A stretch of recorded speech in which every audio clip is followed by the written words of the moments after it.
नमस्कार, मी प्रतीक्षा. डीएनए मराठीमध्ये आपलं स्वागत. अहिल्यानगर शहरात उद्या मोहरम आणि तिथीनुसार धर्मवीर छत्रपती संभाजी महाराज जयंती एकाच दिवशी साजरी होत आहे. या पार्श्वभूमीवर मोहरमच्या मिरवणूक मार्गावर अजित पवार गटाचे राष्ट्रवादीचे आमदार संग्राम जगताप यांचे एक फ्लेक्स लावण्यात आला आहे.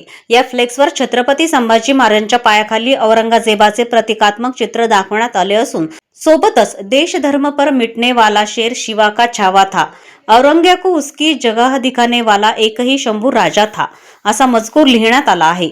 संवेदनशील मार्गावर हा फ्लेक्स लावण्यात आल्यानं शहरात उलटसुलट चर्चांना उधाण आलं असून कायदा आणि सुव्यवस्थेच्या दृष्टीने प्रशासन यावर काय भूमिका घेणार याकडे सर्वांचं लक्ष लागून आहे.